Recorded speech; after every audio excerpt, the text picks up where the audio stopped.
Breaking news అమాయకులైన రైతుల తరపున బిగ్ టీవీ చేసిన పోరాటం ఫలించింది. జన్యు మార్పిడి విత్తనాలతో రైతులు నష్టపోయారంటూ సీడ్ బాంబ్ పేరుతో బిగ్ టీవీ ప్రసారం చేసిన కథనాలకు స్పందన వచ్చింది. ఏజెన్సీ రైతులకు జన్యు మార్పిడి విత్తనాలు సరఫరా చేసిన కంపెనీలను అధికారులు గుర్తించారు. ములుగు, వెంకటాపురం, వాచేడు మండలాల్లో 2000 ఎకరాల్లో జన్యు మార్పిడి మొక్కజొన్న సాగు చేసిన రైతులకు విత్తనాలు సరఫరా చేసిన 4 కంపెనీలు పరిహారం చెల్లించాలని డిసైడ్ చేశారు. అందుకు విత్తన కంపెనీలు అంగీకరించాయి. 95 మంది రైతులకు 5,000 నుంచి 85,000 వరకు పరిహారం చెల్లించనున్నారు.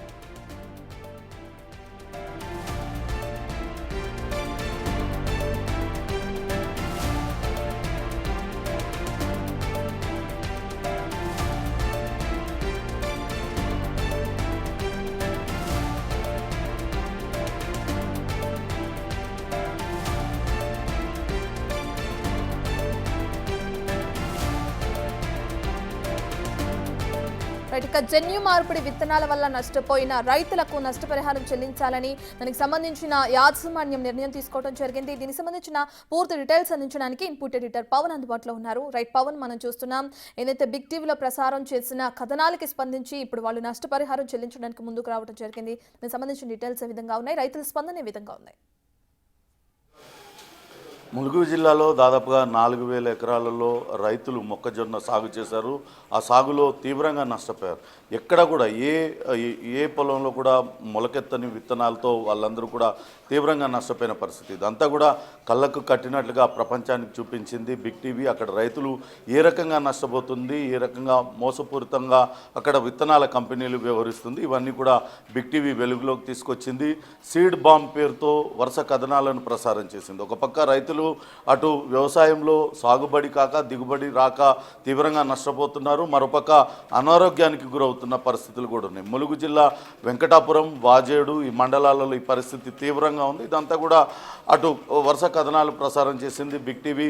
క్షేత్రస్థాయిలో పరిశీలించి ఆయా వ్యవసాయ క్షేత్రాలన్నింటినీ కూడా పరిశీలించింది. అమాయక గిరిజన రైతుల్ని టార్గెట్గా చేసుకొని అది సరిహద్దు ప్రాంతం కావడంతో అక్కడ ఈ విత్తనాల కంపెనీలన్నీ కూడా అటు జన్యు మార్పిడి విత్తనాలతో సాగు చేయించడానికి ప్రయత్నిస్తున్నాయనే విషయాన్ని అటు ప్రభుత్వం దృష్టికి తీసుకొచ్చింది. దీనిపైన అటు మంత్రి సీతక్క ప్రభుత్వం తీవ్రంగా స్పందించింది. మంత్రి సీతక్క సొంత జిల్లా ములుగు కావడంతో వెంటనే దీనిపైన ఆమె అటు పూర్తి స్థాయి విచారణ జరిపి నివేదిక ఇవ్వాలంటూ ఆదేశించారు. అంతేకాకుండా అక్కడ ఎవరైతే విత్తనాలు నకిలీ విత్తనాలు రైతులకు అంటగడుతున్నారో వాళ్ళందరినీ కూడా పీడీ యాక్ట్లు పెడతామంటూ కూడా హెచ్చరించారు. ఈ నేపథ్యంలోనే కలెక్టర్ ఆదేశాలతో రంగంలో దిగిన వ్యవసాయ శాఖ అధికారులు ఆయా క్షేత్రాలు ఆయా గ్రామాలలో అంతా కూడా పరిశీలించారు. ఎక్కడెక్కడైతే రైతులు ఈ మొక్కజొన్న విత్తనాలు వేసి తీవ్రంగా నష్టపోయారో ఆ మొక్కజొన్న క్షేత్రాలలో ఆ మొక్కజొన్న పొలాలలో వాళ్ళందరూ కూడా తిరిగారు. అక్కడున్న కంకులన్నింటినీ కూడా సేకరించారు. వాటిని ఎందుకు ఆ దిగుబడి రాలేదు అనే దాన్ని తెలుసుకోవడం కోసం వాటిని అన్నింటినీ కూడా ల్యాబొరేటరీకి పంపారు. మొదటి నుంచి కూడా బిగ్ టీవీ చెప్తూ వస్తుంది, నకిలీ విత్తనాలు కాదు, ఇవన్నీ కూడా జన్యు మార్పిడి విత్తనాల వల్లనే రైతులు తీవ్రంగా నష్టపోయారు.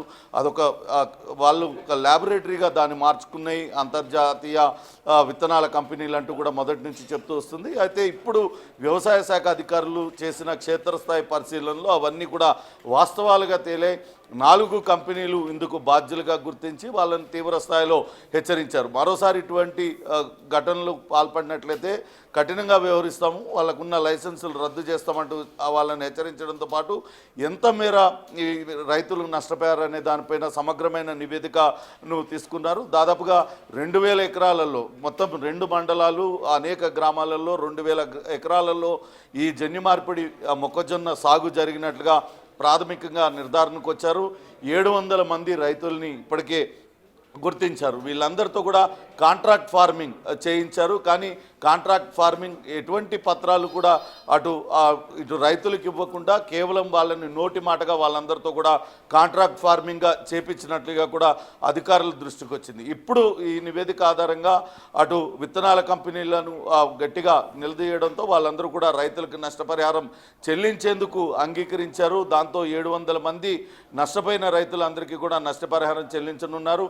మొత్తం 2,000 ఎకరాలకు గాను ఎకరాకు 15,000 రూపాయలు ప్రాథమికంగా నష్టపరిహారం చెల్లిస్తున్నారు. ఆ పైన అటు జరిగిన నష్టాన్ని బట్టి ఎకరానికి 45,000 నుంచి 85,000 వరకు కూడా అటు నష్టపరిహారం చెల్లించేందుకు ఏర్పాట్లు చేస్తున్నారు. అయితే ఇప్పటికే అక్కడ కేవలం 2,000 ఎకరాలను మాత్రమే గుర్తించారు. కానీ మిగతా చాలా చోట్ల కూడా ఇటువంటి జరిగింది, వ్యవసాయం చేశారు, అక్కడ కూడా దిగుబడి రాలేదంటూ రైతులు ఇంకా కూడా అనేక మంది అక్కడ ములుగు కలెక్టర్ కార్యాలయానికి వస్తున్న నేపథ్యంలో ఇప్పటిదాకా ప్రాథమికంగా జరిగిన నివేదిక ఆధారంగా 700 మందిని గుర్తించి వాళ్ళందరికీ కూడా వీలైనంత త్వరగా నష్టపరిహారం చెల్లించేందుకు ఏర్పాట్లయితే అధికారులు చేస్తూ ఉన్నారు. బహుశా రేపు ఎల్లుండి నుంచి ఆ అధికారులు ఎవరెవరైతే రైతులైతే నష్టపోయారో వాళ్ళందరికీ కూడా చెల్లించే అవకాశం అయితే కనపడుతుంది. రైట్ పవన్, ఈ విత్తనాల వాడకం వల్ల అనేక మంది రైతులు ఆత్మహత్య చేసుకున్న ఘటనలు కూడా మనం చూసాం. మళ్ళీ ఇటువంటి ఘటనలు పునరావృతం కాకుండా ఇటువంటి చర్యలు తీసుకుంటున్నారు ప్రభుత్వ అధికారులు. అదే ఇప్పటికే వ్యవసాయ శాఖ అధికారులు ఆయా గ్రామాలలో క్షేత్రస్థాయిలో పర్యటించారు. అటు విత్తనాలు ఎక్కడి నుంచి కొనుగోలు చేస్తున్నారు, ఏం విత్తనాలు వాళ్ళు వేస్తున్నారు, వీటి వివరాలన్నింటినీ కూడా సేకరించారు. ఎవరైనా ఇటువంటి జన్యు మార్పిడి విత్తనాలు కానీ నకిలీ విత్తనాలు కానీ ఇచ్చినట్లయితే వాటితో సాగు చేయమని ఎవరైనా ప్రోత్సహించినట్లయితే వాళ్ళందరిపైన కూడా కఠిన చర్యలు తీసుకుంటామంటూ చెప్పారు. ఇప్పటికే అటు వెంకటాపురానికి సంబంధించి 4 పైన ఎఫ్ఐఆర్లు నమోదు చేశారు. వాళ్ళలో ఒకరిపైన పీడీ యాక్ట్ కూడా పెట్టారు. కానీ ఇవన్నీ కూడా అంతర్జాతీయ విత్తనాల కంపెనీలు తమ దగ్గర ఏజెంట్లుగా నియమించుకొని ఏజెంట్లతో ఈ వ్యవహారాన్నంతటినీ కూడా నడిపిస్తున్నట్లుగా గుర్తించారు. దాంతో ఇకపై ఇటువంటి ఘటనలు పునరావృతమైతే ఆయా కంపెనీల యొక్క లైసెన్సులు రద్దు చేస్తామంటూ తీవ్ర స్థాయిలో హెచ్చరించడంతోనే కంపెనీలన్నీ కూడా దిగివచ్చాయి. జరిగిన నష్టానికి రైతులకు తామే అటు నష్టపరిహారం చెల్లిస్తామంటూ కూడా ముందుకొచ్చిన పరిస్థితి కనపడుతుంది. ఇకపైన ఎవరైనా సరే నకిలీ విత్తనాలు కనుక అమ్మినట్లయితే ఇది కేవలం ములుగు జిల్లా అనే కాదు, మొత్తం తెలంగాణ రాష్ట్రంలోనే ఒక స్పెషల్ డ్రైవ్ని వ్యవసాయ శాఖ అధికారులు అటు పోలీసుల సహకారంతో నిర్వహిస్తున్నారు. ఎక్కడెక్కడైతే నకిలీ విత్తనాలు అమ్ముతున్నారో నకిలీ విత్తనాలు అమ్మకందారులపైన దాడులు చేస్తున్నారు. వెంటనే వాళ్ళందరినీ కూడా అరెస్ట్ చేయడం, వాళ్ళపైన కేసులు పెట్టడం, ఇటువంటి సంఘటనలు వరుసగా జరుగుతున్నాయి. ఖచ్చితంగా భవిష్యత్తులో మరింత కఠినంగా వ్యవహరిస్తాం. రైతుల్ని నష్టపరిచే చర్యలు ఏం తీసుకున్నా సరే వాళ్ళందరిపైన కఠినంగా హెచ్చరిస్తామంటూ అటు పోలీసులు కావచ్చు, వ్యవసాయ శాఖ అధికారులు కూడా చెప్తున్నారు. మరోపక్క రైతు కమిషన్ కూడా గతంలో ములుగులో మనం బిగ్ టీవీ వరుస కథనాలు ప్రసారం చేసిన సమయంలో అక్కడ క్షేత్రస్థాయిలో పరిశీలించింది.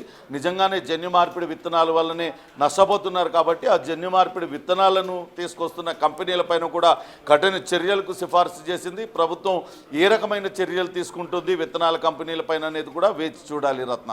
Right, thank you Pawan.